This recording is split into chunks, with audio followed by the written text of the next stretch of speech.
Sidang kasus pembunuhan berencana Yosua Huta Barat memasuki babak pemeriksaan ahli. Sejumlah ahli dihadirkan termasuk ahli poligraf atau alat deteksi kebohongan. Walau hasil poligraf yang diklaim 93% akurat menunjukkan Sambo dan Putri terindikasi berbohong, hasil ini kompak dibantah keduanya. Kalau terdakwa Sambo apa? Terindikasinya apa? Minus. Kalau minus apa?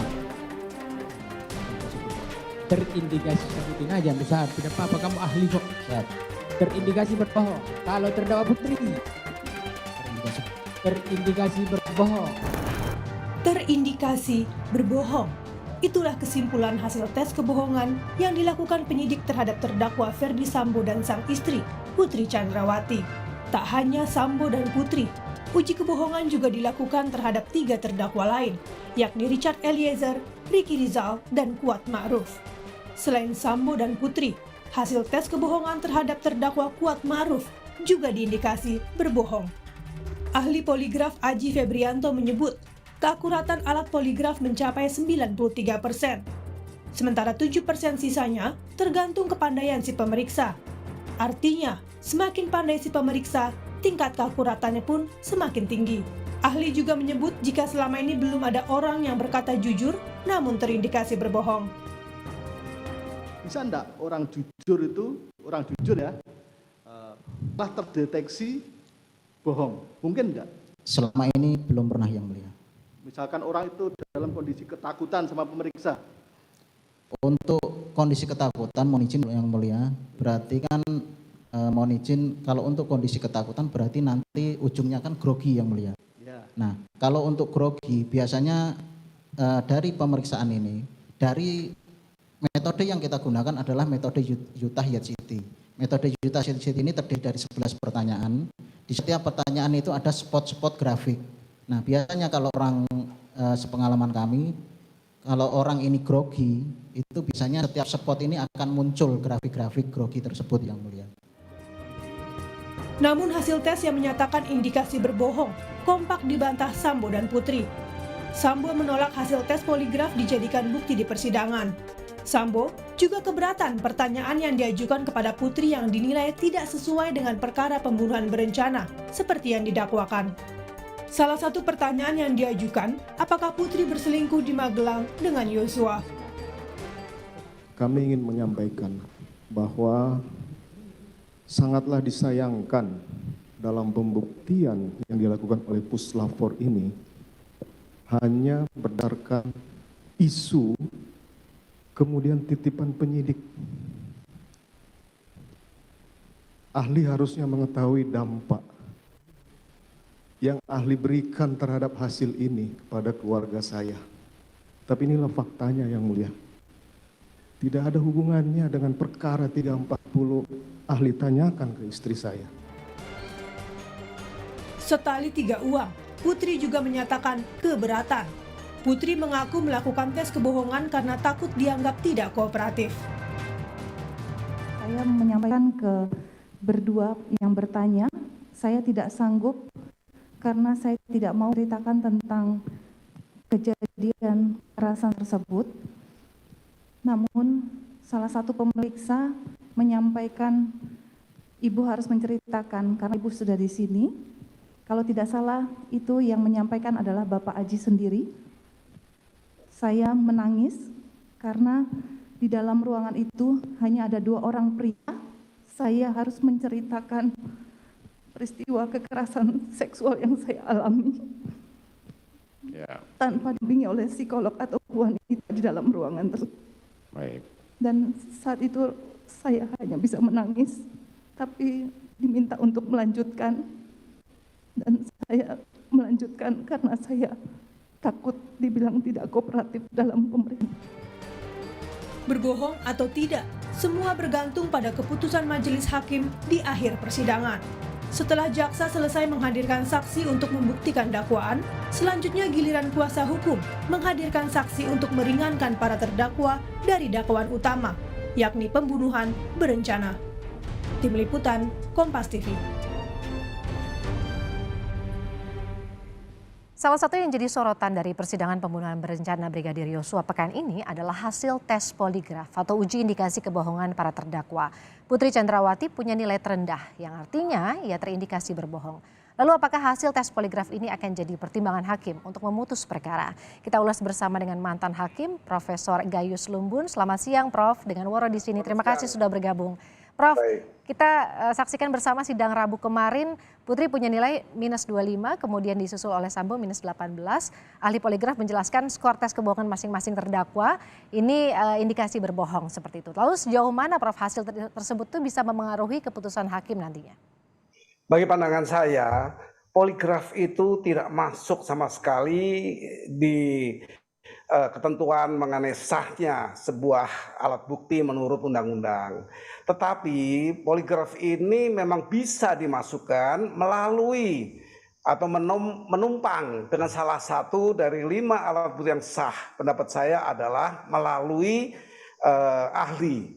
Jadi dia tidak serta-merta dipakai untuk mempertimbangkan apakah itu benar apa tidak, bahwa itu berbohong apa tidak. Tetapi ahli yang mengenal alat yang bernama poligraf itu, yang bisa bertanggung jawab untuk keahliannya untuk menyatakan bahwa memang lay detector yang bernama poligraf ini sudah sesuai dan ini memang dapat digunakan. Itu. Dan terhadap saksi ini saya berpendapat harus ada saksi lain yang ikut menilai, tidak serta-merta bisa berlaku sebagai poligraf, tidak semata-mata satu ahli saja. Harus ada ahli lain yang juga mempunyai pengetahuan luas secara keahlian mengenal alat yang bernama poligraf. Itu pendapat hukum saya. Kalau tidak bisa berdiri sendiri tapi harus menempel pada saksi seperti itu. Tapi 2 terdakwa ini bersikukuh Prof. Tidak melakukan kebohongan atau jujur mengatakan. Bahkan Putri menambahkan bahwa saat dilakukan pemeriksaan dia merasa tertekan dan sebagainya. Kemudian bagaimana upaya hakim ini kemudian bisa menguatkan keterangan dari saksi ini dengan dibantu juga dengan tes kebohongan? Atau mungkin pernah ada kasus sebelumnya Prof yang bisa dibagikan kepada kami terkait penggunaan alat tes kebohongan seperti ini? Ya, pengalaman saya ketika ada sidang terorisme menggunakan sebut saja elektroniknya berupa surat, fotokopi. Ya, itu fakta yang ada hanya ada pada fotokopi, asli tidak ada. Nah, itu pun sama. Fotokopi yang hasil elektronik tidak bisa serta-merta menjadi alat bukti yang dapat digunakan kecuali ada ahli yang mendukung itu. Ahli yang bertanggung jawab menurut keahliannya terhadap fotokopi. Nah ini sama, kan fotokopi itu ada yang berwarna juga yang hampir sama dengan aslinya. Itu semua perlu keahlian. Nah ini sama, alat elektronik yang harus menempel dengan ahli yang bisa menjelaskan secara kita kan ini mencari keadilan yang material. Kita mencari kebenaran yang material. Tidak bisa kita mengikuti kemauan banyak orang saja. Tapi ada keadilan hukum di samping keadilan masyarakat. Ada social justice tapi juga ada legal justice. Nah legal justice ini harus dipenuhi ketentuannya menurut undang-undang. Harus adanya 5 alat bukti yang sah, diantaranya tidak mengenal itu alat bukti yang bernama fotokopi, elektronik yang lain termasuk poligraf. Harus ada ahli yang bertanggung jawab dan ahli ini pun tidak satu. Khawatir bahwa ahli juga masih mempunyai pandangan-pandangan dan mendudukan saksi, padahal ahli bukan saksi, bukan orang yang tahu sendiri dan tidak perlu dia tahu, dia mengalami sendiri, tetapi dia harus sesuai dengan keahliannya, bisa menjelaskan dan meyakinkan hakim. Nah kalau itu yang terjadi maka dia bisa sah menjadi alat bukti yang sah. Tadi Prof juga mengatakan perlu tambahan saksi. Apalagi Prof yang kira-kira mungkin bisa menguatkan kemudian bisa sekaligus merangkum puzzle-puzzle ini kemudian sehingga hakim bisa memutuskan putusan atau hukuman yang jelas untuk para terdakwa ini. Untuk hakim itu bisa keyakinan dan akhirnya memutus itu ada 3 hal yang berkaitan. Di situ disebut sebagai petunjuk hakim. Yang pertama adalah saksi, kedua adalah surat, ketiga adalah ahli. Maka dari ketiga inilah hakim bisa mendapatkan petunjuk bahwa hakim telah mempunyai keyakinan atas dasar-dasar itu. Saya menitik berat pada ahli sebenarnya. Ini kan saksi banyak, ini kan saksi mahkota. Mereka masing-masing berkepentingan di atas dirinya. Jadi ada satu hal yang menjadi tujuan mereka. Ini sulit sekali. Saya punya pengalaman, kita semua punya pengalaman memperhatikan di mana saksi ini ada disebut sebagai saksi mahkota. Saksi yang juga terdakwa. Tentu mereka berkait-kaitan untuk melepaskan dirinya kalau perlu melempar ke orang lain. Nah ini perlu diwaspadai. Kita pernah punya pengalaman kasus Marsinah, pejuang buruh ketika itu. Sampai di tingkat Mahkamah Agung oleh seorang hakim yang memang kredibel, dipercaya, bernama Andi Handoyo. Beliau ini memutuskan membebaskan semua terdakwa yang 9 orang. Karena saksi mahkota ini meragukan dengan konsep atau asas lebih baik hakim melepaskan orang yang yang bersalah daripada menghukum orang yang belum tentu bersalah. Nah ini satu asas di kalangan hakim ini. Beliau membebaskan 9-9-nya. Padahal ini sama pembunuhan berencana, penyiksaan pada aktivis ini. Tapi Hakim Handoyo yang betul-betul kredibel dan dipercaya di masyarakat bisa menerima bahwa semua dibebaskan. Karena apa? Karena si mahkota itu memang meragukan hakim. Dan hakim mempunyai konsep berpikir atau asas secara umum lebih baik membebaskan orang yang bersalah daripada menghukum orang yang belum tentu bersalah.